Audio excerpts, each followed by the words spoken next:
It was summertime on the island of Sodor. Gordon pulled the passenger express. It was very busy, but Gordon loved the hustle and bustle.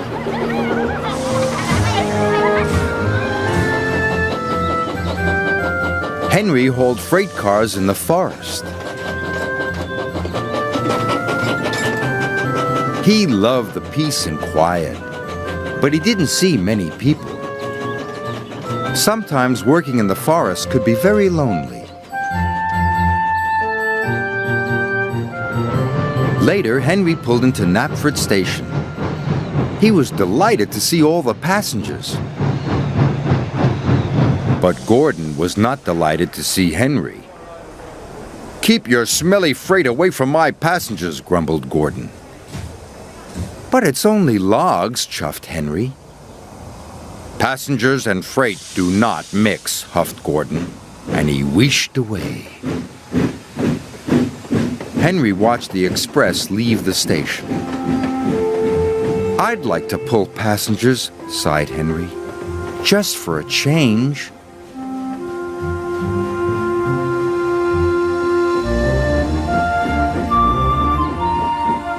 Henry stopped at the water tank on the edge of the forest. Children were standing by one of the trees. "What are those children doing?" Henry asked Thomas. "That's the old Sodor wishing tree," said Thomas. "They must be making a wish." "A wishing tree?" gasped Henry. "How wonderful!" "Do you think it could make my wish come true?" asked Henry.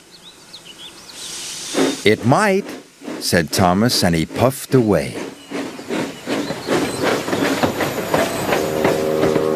Henry rolled up to the wishing tree. He took a deep breath and made a wish, as hard as he could. I wish I could pull the express instead of Gordon," he said. That evening, Sir Topham Hatt came to see Henry. "Tomorrow, you will pull the express," he said. "Thank you, sir," said Henry happily. His wish had come true. The next morning, Henry chuffed cheerfully into Knapford Station.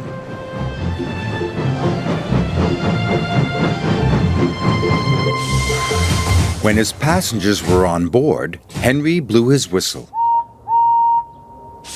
and pulled out of the station. But Henry puffed too quickly.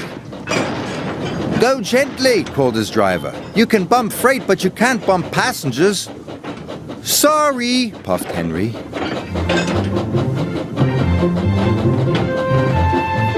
Henry puffed proudly through the countryside. "Pulling passengers is a grand job," he said. Gordon was in the repair yard. He was being fitted with a new boiler.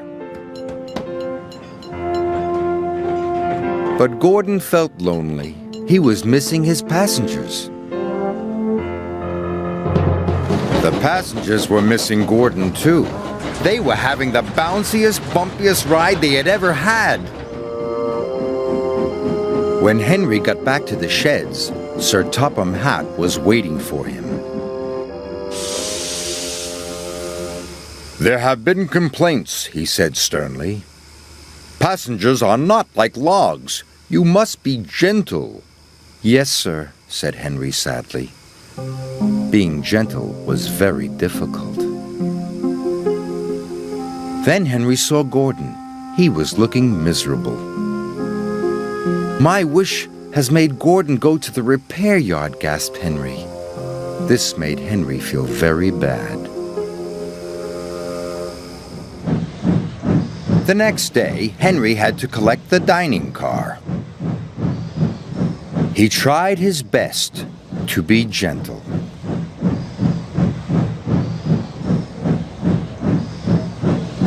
But he shunted the dining car so hard, everything flew into the air.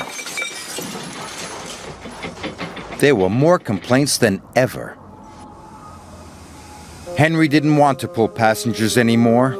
He wanted to wish everything back to normal.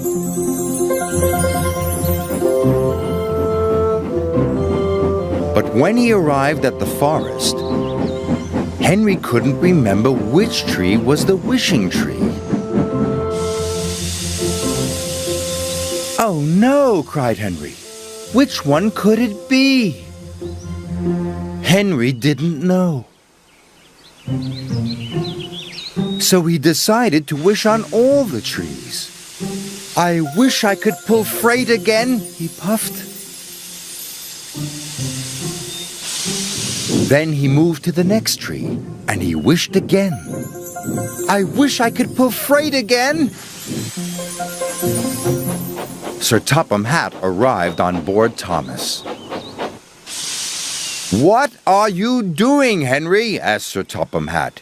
"You are causing confusion and delay." Henry told him all about the wishing tree. "Wishing trees don't run railways," said Sir Topham Hatt. "That's my job.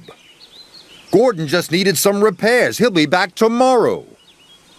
Henry was delighted. The next day, Gordon came back to work. He looked as good as new. The passengers were so pleased to see him. They cheered and cheered and cheered. Gordon beamed happily for the rest of the day. Henry was happy to be back in the peace and quiet of the forest. At the end of the day, he stopped near the wishing tree. And even though Sir Topham Hatt had told him trees don't run railways, Henry wished he would never have to pull passengers ever again, just in case.